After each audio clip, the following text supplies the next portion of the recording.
Hello, Brian here from quantlabs.net. What I'm about to show you is about a video, maybe, I don't know, 20 minutes, half an hour. And just wanted to explain, basically what's been happening is over the last number of years, really, I've looked at a lot of different options on how to code generate, how to use something like R, a little bit of Python, Excel, and how to take a trading idea, especially a complicated one that's really based around quantitative analysis. If you've never seen some of these algorithms, they're pretty daunting. With Matlab, you have the ability to use a product from Matlab or an editor called MuPad. So in this 3-segment video, I showed how to take your trading idea from a research paper, take a basic algorithm, put it into, or convert it from MuPad and convert it into the Matlab Workspace, and then from there be able to, one of two things, create a custom Matlab M function, or better yet, you can deploy that Matlab M function and co-generate, or make it co-generatable, and be able to deploy that into a Simulink and make a Simulink block out of that. If you don't know what Simulink blocks are, or even Simulink, I show that in this video, very high level. And from there, you can then take your research trading idea that you find in, as I said, in a research paper or something you made in your head or wherever you found it. Take that visual representation of it, walk it through this process, and then be able to generate your visual representation of a Simulink model. And from there, you can then have a number of options. Take that Simulink model, co-generate it into C or C++. You have full control of how that looks and how tight you want it. If you want documentation as part of that to trace it back to any parts of the Matlab process as well. Your other option is if you want to take that same visual Simulink model and be able to co-generate it into HDL, hardware description language, for literally ultra lowest latency for high frequency trading, thanks to FPGA. So from there, in the third segment, I show you those options. Now, I've showed this numerous times, but again, this is just a very high level for people that have come aboard over the last years, part of my community. For me, this is the best walkthrough I can imagine, to be able to take a trading idea from, let's say, a research paper, and be able to take that, walk it through Matlab, the complete environment of Matlab, and then be able to have an option. Take that same model, that trading idea, and turn it into C, C++, or HDL for FPGA. It's a pretty exciting process and an exciting workflow. It just takes away all that unnecessary, I'll call it wonkiness, with R, Python, all that stuff brings. Will it work? Is it future-proof? This way is really the purest way. Now, once you have your C++, of course, you can use something like, obviously, Visual C, or Visual Studio if you're using Windows, and be able to turn that into a static library, or turn it into a DLL, and then interface that with your trading system. In our case, what we built last fall in 2013, just all the basic plumbing, and then deploy it, ready to go. Now, if you don't want to use Windows, of course, you can still take a library, generate it from Simulink, and deploy it into Linux, deploy it into your Mac OS X environment. And Matlab has those capabilities out of the box as part of all the different toolboxes that come with it.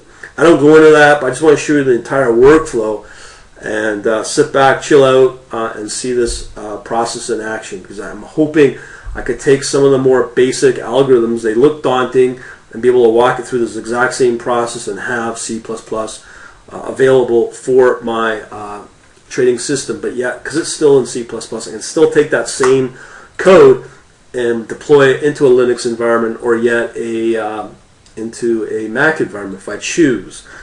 So there you go. I hope you get something out of it. Let me know your feedback. Yeah, let's see where it goes. Talk to you later. Hey everybody, Brian here from quantlabs.net. I just wanted to show you an important development. I've hinted to this towards last few years, probably 2012 sometime. So just to give you a genesis of where this came from, I'm getting tired of having to look for algorithms like source code examples in whatever language, because there's a lot of time you don't find the source code examples that you're looking for whatever language it is, if it's in Java, .NET, C++, Python, even R. And usually you got a question on the validity of the source code itself. So I've always known about this product that Matlab has called MuPad, but I'm just going to give you more of an updated version of what this does. And essentially what it does is, let's say you see an algorithm in a research paper. So in my case, I've talked to Ernie Chan about it. He spends a lot of his time, his ideas come from research papers that are sent to him, and then he goes through them and he bangs out ideas and he generates code from it. I'm going to show you a fairly easy process for us mortals that could have some difficulty with that. So I'm going to be using a product called MuPad, and I'm going to show you how to take that symbolic expression and then turn it into an actual Matlab function. And you can do a lot with those Matlab functions. So let me just show you what we're going to do. So essentially what we have here is just, I'm going to put these two links together. I'm going to show you. So what I'm going to do is first step is you got to create a handle for your MuPad within your Matlab session. Now if you note, I'm using Matlab 2013A, so I'm going to create that notebook handle. That's going to bring up this MuPad editor. And what's going to happen is I'm going to take my symbolic symbols, or create symbolic symbols within my MuPad session. So let me just show you two symbolic symbols I'm going to create. So I've created this one called Y, obviously, and another one for Z. Okay, so these are the actual formulas you get in the scientific notification, or let me say that again, symbolic notation. Sorry about that, as if I'm some expert here. So I'm going to call this demo 2. Okay, and this is now, I want you to realize here in the workspace, in the files here, that I've just created this demo 2 MuPad notepad file, which is this guy right here, demo 2, and that's what the MN is. Okay, and I'm going to convert it to an M file, an M script file. Now I've done this before, so I've just created, again, all my MuPad notepad, if that means, or notebook, it's called, and I'm going to show you how we can create that. So we have that handle still open. I know that because here's the in the workspace. And what I'm going to do is I'm going to basically create a variable within my Matlab workspace. So what I'm essentially doing is, let me just show you the MuPad again. So what we have is we're going to take the Z and turn that Z, the MuPad Z variable or symbolic symbol or whatever it is, into an actual Matlab workspace variable. Okay, so let me just show you that. So, oh no, typo. So it's called Z, and so there's our Z workspace variable. Okay, within the Matlab now. Now again, I've converted from MuPad to Matlab, so I have that now available. So now what I'm going to do is I'm going to create and turn this function, this variable, into an actual Matlab function. This is very cool. So check this out. So we're going to create a handle. Now again, I want to put these links in so you can get a better description of it from more of an expert at Matlab. But I'm just showing you this after a lot of experimentation. Why am I always putting that Z in there? Okay, give me a second here. That's what we want right here. So we want to create this Z, create this new H handle. I think it is a handle. And then what we're going to do is we are going to turn that into a function. Okay, so why don't we do that? Actually, forgive me. We could skip. Yeah, you can skip that H function. Okay, this one right here, which I just did. You can ignore that. Never happened. Doesn't exist. But we're going to create from this step Z, this step to what we're just about to do. Okay, so the only difference is I have the Z right here, and I'm going to create a new M file call. Let's call it demo2. Okay.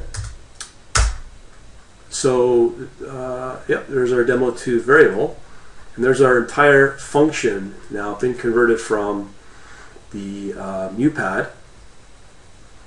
And this one right here. So watch it. I've got another video on this on MuPad, and you can see the power what you can do with MuPad. But be able to take what you build in this, and then be able to basically generate a Matlab function from it is very powerful.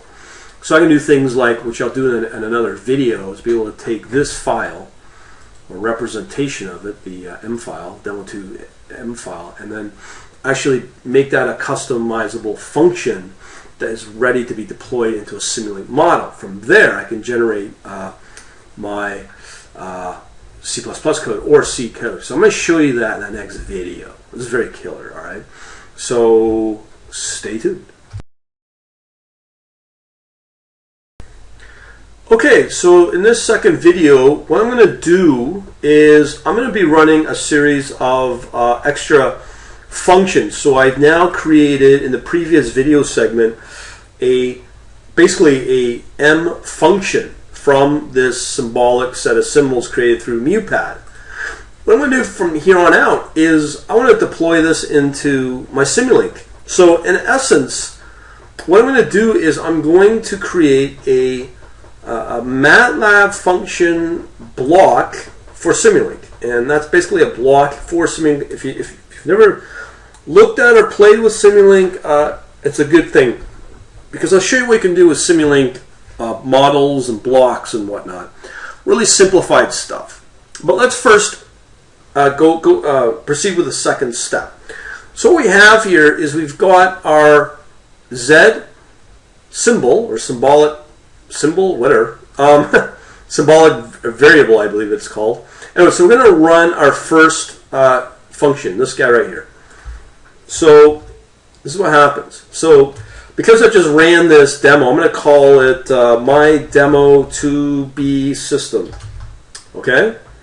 Just give me a second here. My demo2b system. Okay? So now it's going to open up create a new Simulink model, or a new Simulink system. Okay? So that's what this new system does. So now we're going to open it up. So that's pretty simple. So I'm just continue where we demo2b. Okay. So we've now opened that up. So now I am going to create a block for my Simulink. Okay. So you use this command or this function, and so we're going to convert the symbolic expression to a Matlab function block, and that's using the Z. Okay. So Z exists as we've known. Let me just replace this line. Okay, so first we're going to use our Z symbolic symbol, and we're going to call it my demo2b, and then we're going to call the block my demo2 block. Okay. So what should be happening is, let me just go into the editor.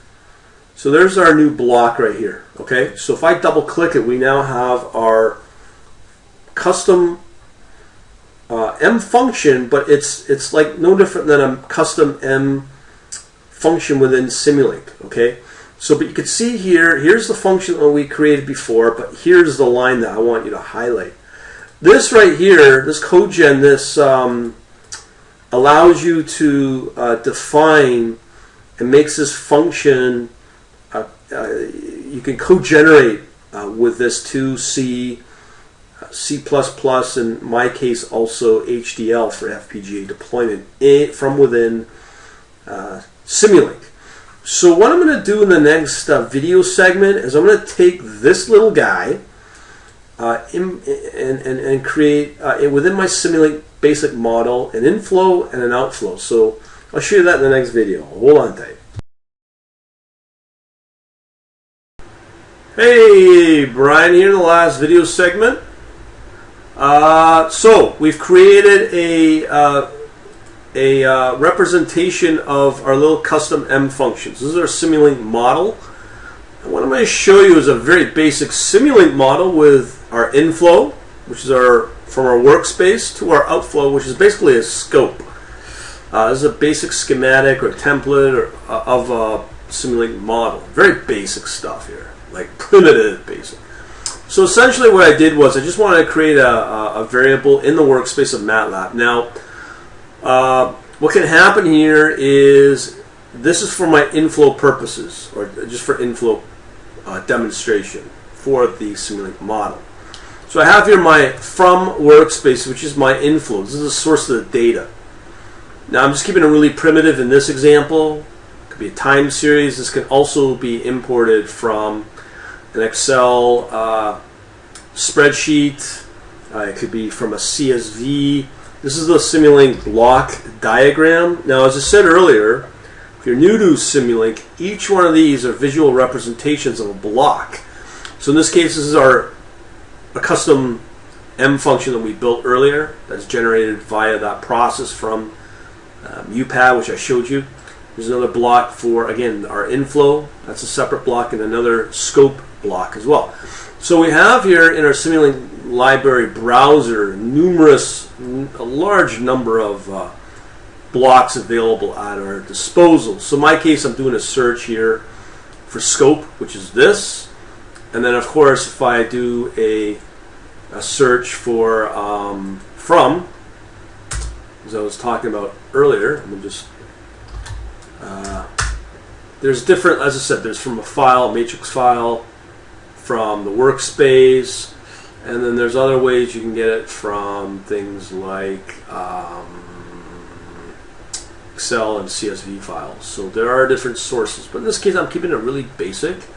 So it feeds that data into this model. Oh, let me just blow this up for you. So here you can see that the source is that A matrix, which is in the workspace here. This guy right here, 1, 2, 3, 4, 5. So back to the model. So we're going to feed our data into this custom function, which we know is from our MuPad.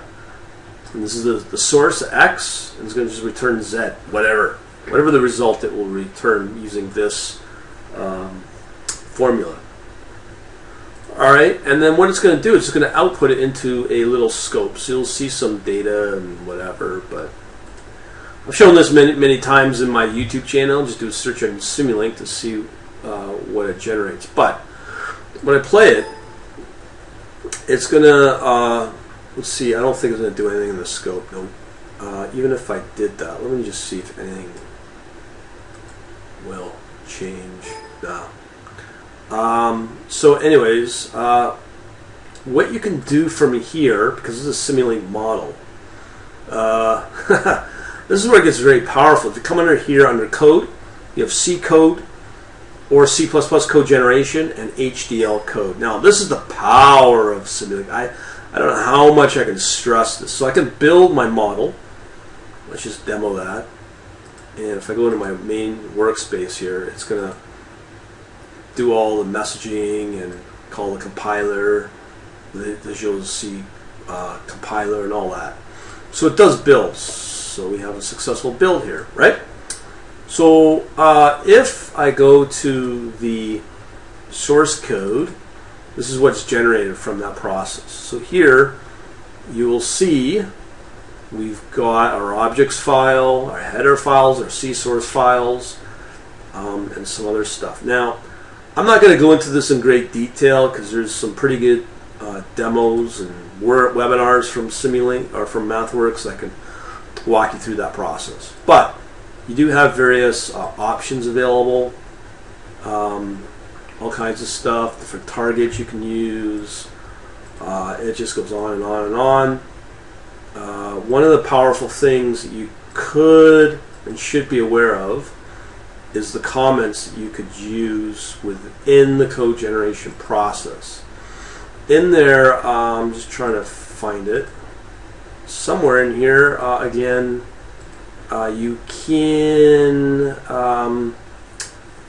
generate comments which can correspond with the Matlab or Simulant or Stateflow code. So you can easily trace that back into your Matlab environment, which is pretty powerful.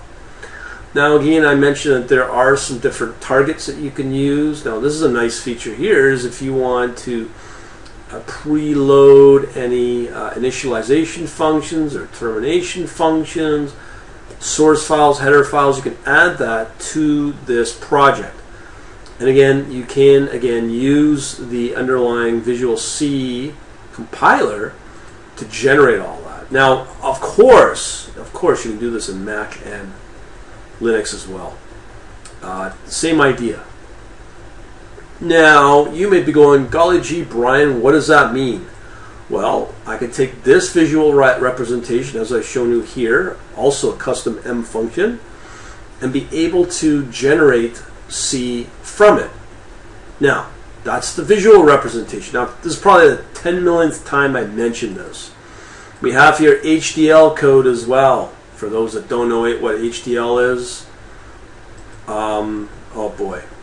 This is for FPGA, for Mr. FPGA out there who is working in parallel to build this. This is one of the reasons why I'm kind of studying this workflow, numerous other reasons.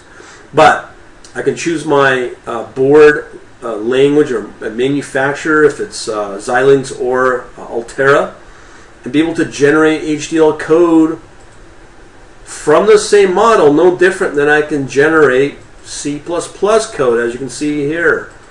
That's why I like using this process. And I have absolute control of how minimal or how much bloated code I want. I can also generate, as I said, comments that come with this. I mean, it's endless. And you can build models that are just monsters. I've heard stories that with these blocks here, there can be dozens, probably hundreds of blocks that can generate into one model. Just remember that manufacturing processes are built this way, various engineering purposes, and so on and so forth. Why not finance? That's what we're doing here. And I can tell you that yes, banks do use this process to generate their code.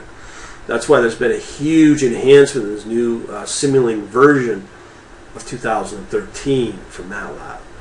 So, just wanted to demo this workflow of being able to take a MuPad demo like this guy, a visual representation which could come in from a research paper, evaluate it, create a MuPad variable, and then as you saw earlier in various other previous video segments that I put in this one video, that yes, you can convert your like right here, get variable, you can convert this MuPad variable into a Matlab Workspace variable, and then from there be able to build using these functions, or my functions here, these set of functions here, to be able to build either a custom Matlab function or build a customized Matlab function as a Simulant block, which is this guy right here. And then you just add your inflow, your outflow, and you can generate, guess what? Your C or HDL code from that. That is killer. And you can make it very efficient code as well. I've seen it. It's vetted by the illustrious people at MathWorks. They put a ton of resources into this to make sure the code is tight and clean instead of some wonky, badly written R Python code. You don't know where it's coming from, let alone if the person's really a programmer. But this process is great. Not only that, but again, if you really want to go ultra lowest latency, you can generate your HDL code for FPGA boards, lowest latency, Altera or Xilinx, which are the mainstream manufacturers, for, again, ultra lowest latency. That is killer, and it's exciting for me to showcase this in what? A 15-minute video, the workflow. Now, what does that mean for my members? They can't afford Matlab, they can't afford Simulant, they can't afford all these coders and whatnot. Hey man, that's not a problem. Guess what we can provide you? You get all this code here, and you can extract the actual C source and header files from this. So here they are right here. All the C and source. So we're going to experiment, and you'll get yourself a self-contained set of files, source code wise, for our algorithms that we believe could potentially be for profit and then be able to be deployed yet again into our custom trading platform that we have that can and has been demoed now for a while to work with both IQ feed and interactive brokers, gateway, or the TWS. Now, that is an awesome process. Again, you get all the source code as we start banging out our models and our algorithms, hopefully using this new workflow, because as I said, I've played enough times with R and Python and let alone all this other subpar code that just doesn't really seem to want to play nice. So, but with this process, this could be a nice workflow to work from to develop our custom strategy code. And on top of that, I'm going to work with our first one with the Bayesian. I've got one algorithm I want to play with, walk it through this process and generate hopefully some tight C code, create a DLL from it with some C# wrapper code that can be deployed into our custom trading platform. On top of that, be able to enter it into this battle of quant strategies, and yet alone start working with some other strategies. Now, does it stop there? Absolutely not. Let me just show you something here. If you're not excited, I don't know what will excite you. But as I said, I've been studying the Bayesian. This is where it gets really killer. Here, there's a set of code you can download called BNT. All this code, these are custom, self-contained Matlab M functions.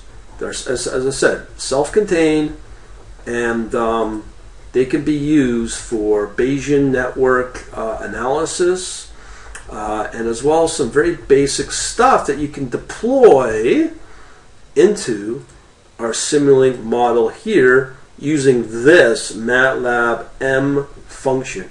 There's going to be a lot of playing around with this stuff, but I just wanted to ensure that this does exist. So for instance, we have this Kalman stuff. I don't know. Let me just pull one random up. I don't know. Kalman smoother. And here's the algorithm. Here's the code. And we should be able to use that. I'm not saying we can or cannot, but we should be able to use something like this, be able to deploy it into our Simulant models, make them fairly sophisticated, and bang out our C++ code from that. That can be, again, third time now I've said this, in our custom trading platform. Killer stuff. I'm hoping this plant works out, because this is probably the easier way to do it.